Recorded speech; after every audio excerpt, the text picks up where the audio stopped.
Hey, what's up? So, you know what I think kicks ass? Thrash metal. It's aggressive, it's melodic, it's technical, it's smart, it's emotional, and from the roughly 8-year period between 1983 to 1991, it absolutely dominated the metal underground. And then some other stuff started happening, and it's not really relevant to what I want to talk about right now. Then, in about 2006 to 2007, a thrash revival movement started happening, whose explicit goal was to, quote, bring thrash back. And now, keep in mind, this was not some industry plant kind of thing to, help Hot Topic exploit 80s nostalgia, and it wasn't something driven by, like, the previous generation reuniting their bands and trying to restart the movement that way. Something kind of like that happened a few years earlier, and, it made some minor waves and legitimately did restart some careers, but mostly wasn't all that noteworthy. No, this was a genuinely grassroots musical movement, spearheaded by kids getting together in their garages, starting bands, and becoming massively huge the old-fashioned way without the approval of the gatekeepers, which at the time included myself. I remember watching this movement start to unfold and just thinking like, no, what are you people doing? You're not supposed to do this. You're supposed to play 260 beats per minute all the time, and you're supposed to use the state-of-the-art angle rack mount, and you're supposed to write super intelligent lyrics. All you're doing is just plugging your guitar into a fucking Marshall amp and just playing a bunch of awesome riffs that are fun to headbang to. You can't do that. Stop having fun. But eventually more and more bands started getting signed, and it was pretty clear to everyone that this was a musical movement that needed to be taken seriously. So now, this happened about 15 to 20 years ago, and it's mostly continued uninterrupted to the present moment. However, the bring thrash back rhetoric has not really changed to reflect that. So really, this musical movement has been around for pretty much twice as long as the original thrash movement was by the time it was considered done. So it's pretty safe to say that the legacy can in fact be measured at this point. So just as a thought experiment, I want to do exactly that. I want to look at thrash revival, really examine what its legacy is, give a truthful assessment of what positives and negatives it brought to the table. Now, full disclosure, I have been in a moderately successful neo-thrash band for the past 10 years. Almost all of my touring experience has been with that band, and honestly, it's been one of the best things that's ever happened to me. So whatever negative things I have to say, try to keep it in the context that I have benefited tremendously from this movement. I'm really glad it happened, and there's basically nothing about it that I would change. But I also like to analyze things. So let's start with the positives. Number one, it made metal fun again. So I grew up in the thick of the, Bay Area brutal death metal scene from the late 90s to early 2000s, and there was a lot of really fun stuff going on. It gave us really awesome bands like Decrepit Birth, Origin, Embryonic Devourment, and my personal favorite brutal death metal band of all time, Severed Savior.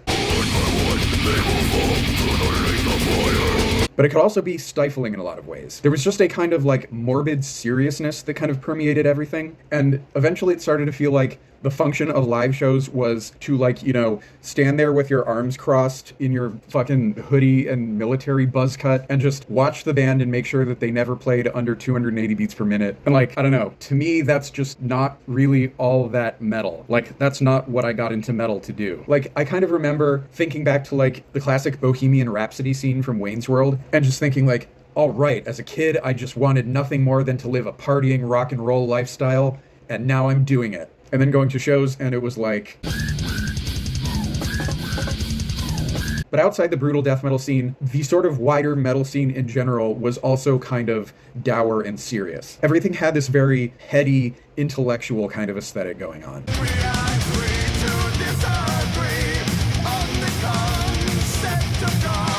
Don't get me wrong, this was an awesome period of metal. It's my favorite, actually. There was Nevermore, Opeth, In Flames, Soilwork, Dimmu Borgir, Arch Enemy.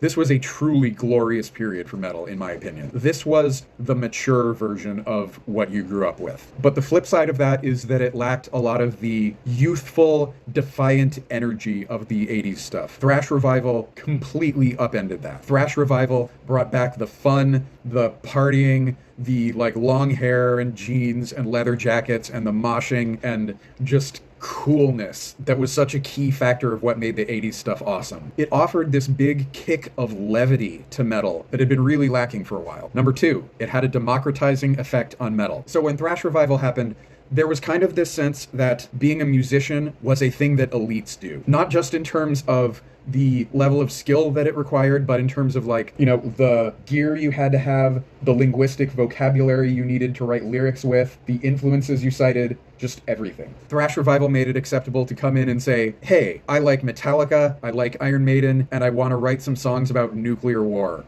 Let's do it. Beyond that, there was just this growing sense of dissatisfaction with a lot of the tropes that the metal genre had picked up over the past decade, like, you know, the drab, colorless artwork, the fact that every vocalist was just an Anders Frieden clone. No one would have necessarily vocalized any of this, but a lot of people were feeling it. So basically, people just did exactly what they're supposed to do in a situation where they feel they aren't being represented. They took things into their own hands and changed it themselves. They went into the garage, they started bands that sounded the way they wanted them to sound, and they got big, person by person, backyard show by backyard show, and kind of conquered the entire scene that way. And in that regard, Thrash Revival is kind of the last truly grassroots movement that metal has seen, maybe ever since it happened. Number 3, it legitimized all periods of metal. So in the mid-2000s, if you said, I want to start a band that sounds like Judas Priest, not like Judas Priest as we know them now, like the really early albums where they basically just sound like Led Zeppelin, you would be laughed out of the room. Now you can start any kind of band you want. You can start a band that sounds like it's from the 70s,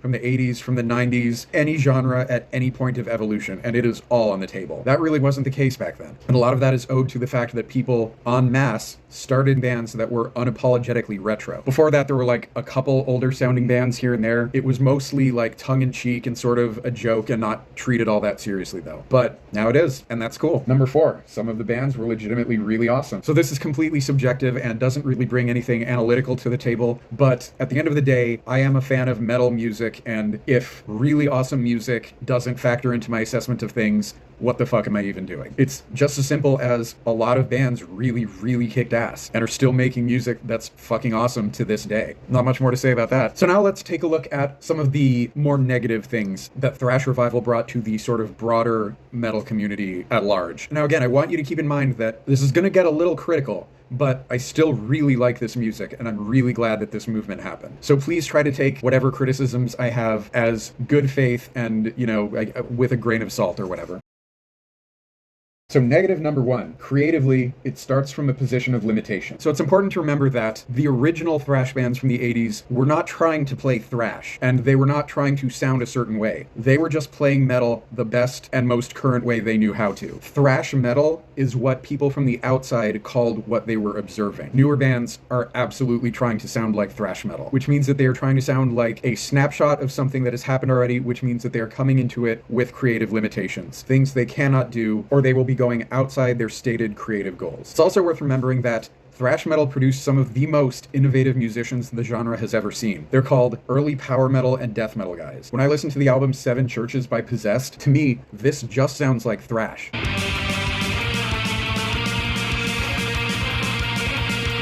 But if you give it just one slight nudge, you end up here. And we all know about Blind Guardian, whose first album sounded like this. And then just 2 years later sounded like this. The thing is that with Thrash Revival, the entire point is to not end up here and to not end up here. Therefore, you can only go so far in any one direction before you start to encounter creative barriers that are going to be very difficult to write around. Number 2, genetic degradation and interpreting the past. So I apologize if this analogy is a little too like geeky or whatever for whoever's listening to this, but to me, a lot of, not all, but a lot of current thrash is to original thrash as Disney era Star Wars is to original Star Wars. In a lot of ways, it looks very similar, and it seems like a very natural continuation, but there are just certain qualities that did not make the jump from one to the other. So, for example, something that I have not heard Thrash Revival even try to do is a current generation equivalent to In My Darkest Hour. You know, just this brutal, devastating roller coaster of raw emotion by a man trying to process the death of someone he had a complicated relationship with. In my opinion, In My Darkest Hour is just one of the most powerful, emotionally vulnerable pieces of music ever written. And emotionally Emotional vulnerability just doesn't seem to be something that newer thrash bands are interested in. And now, a lot of newer bands might say, well, I just don't like ballads. I mean, okay, that's legitimate. There are definitely a lot of thrash bands that never did ballads. But like, do you want to bring thrash back or not? See, it's really easy to forget that original thrash became so big and so ubiquitous because it offered a wide range of emotions to the listener. It was a dynamic genre that offered space for emotional vulnerability. And that is a big key to why it succeeded so well. To me, one of the biggest missed opportunities of thrash revival is that bands typically chose to draw more influence from the more underground, harder stuff, rather than from some of the bigger bands that brought the entire metal community together, along with parts of the mainstream. When we're really young, I think that we all go through a period where we look at what we want to do as a musician and we say, I want to make my Master of Puppets, but without all the wussy stuff. No mid-tempo songs, no ballads, no socially conscious lyrics, no acoustic intros, nothing like that, just wall-to-wall Damage Incorporateds and Leper Messiahs, which is a completely normal impulse to have. But I think that the really dynamic and interesting artists are the ones who know not to make that impulse sacrosanct for their entire musical career. Number 3, because the gold standard has already been set decades ago, it's impossible for any one work to stand out. So the reviews of all the earliest thrash revival albums usually ask some variation on the question, will this be the next Kill 'Em All? Will this be the next Show No Mercy? Will this be the next Bonded by Blood? And we now know that the answer to that question is no, because it is just unavoidable that newer thrash artists are trying to recreate something that's already been created, which means that by definition, it is going to be inferior in comparison. So I want to use an analogy. This is kind of a little more on the abstract side, but this is the idea of the map that is the terrain. The idea is essentially that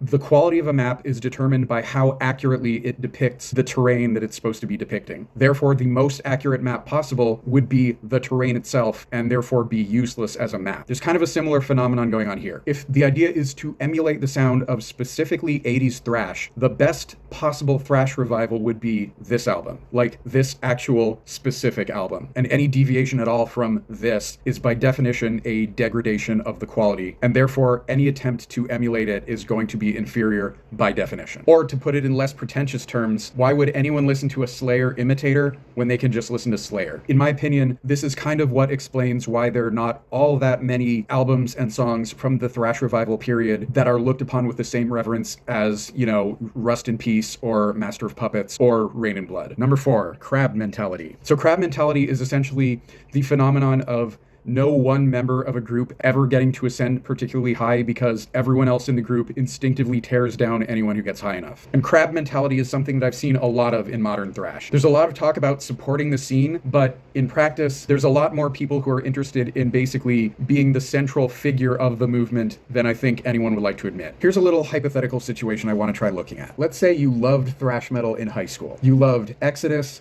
Toxic, Nuclear Assault, Slayer, Megadeth, all that stuff. And you write a song called Nuclear Armageddon. You pour all of your heart, soul, and all of your influences into it, and your goal is to make this the song that brings thrash back. Then, against all odds, a thrash revival scene does happen. And everyone's talking about this new song called Toxic Apocalypse. And you go, okay, technically, this is what I wanted to happen, but it's not my song. So this doesn't really count. Then a new band gets big, and their song is called, I don't know, Radiation Doomsday or whatever. And again, you're like, okay, now the scene is building some steam, but I can't quite get behind any of this because it's not my song, and it's not exactly what I had in mind. Then bands keep getting big. They write songs like Poisonous Holocaust, Fallout Depopulation, and so on. All the while, you're reluctant to show too much support because everything you've seen so far has been just barely what you want this new sound to be, but falls short of actually reaching it. Then eventually, you finally start a band and get your song out. But by this time, your song is no longer original, even by retro standards. I kind of feel like this is a source of some degree of disunity within the scene itself that handicaps artists before they're really able to make a name for themselves. Number 5, it established an unhealthy relationship with legacy bands that continues to this day. So look, we all know that correlation is not causation, and I can't necessarily promise that the correlation arrow points in the direction that I'm about to argue it does. But I cannot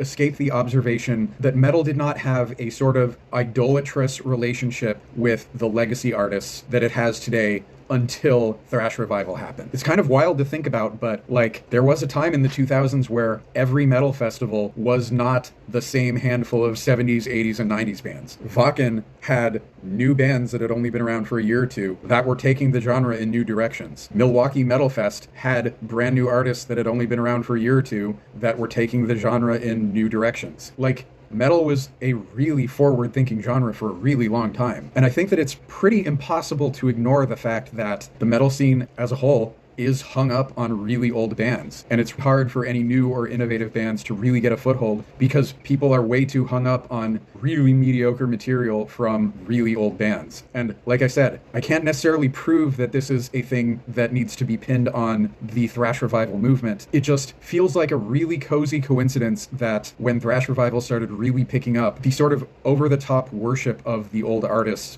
really started picking up as well. I don't know. This is just my theory. I could be wrong. So I guess the last thing I want to look at is, has thrash revival accomplished its stated goal to bring thrash back? Well, if the goal was to make thrash the predominant subgenre again for the long term, the answer is probably not. But if the goal was to make thrash part of the conversation again, the answer is absolutely yes. There's thrash bands everywhere. Tons of new bands, tons of old bands. Ultimately, at the end of the day, I have to conclude that whatever negatives it brought to the table, it really did free metal up in a lot of ways, and that will always be a good thing. It really did break the sort of super sessionist streak that metal was on for a while, where everything was a game of one-upsmanship, one-upping each other in terms of speed, in terms of production quality, in terms of gear, whatever. And it really did allow metal to just be metal again. So, in conclusion, yeah, whether you're into thrash or new shit like trap metal or, you know, whatever it is, get out there and start a band and keep listening to new artists and keep supporting the scene.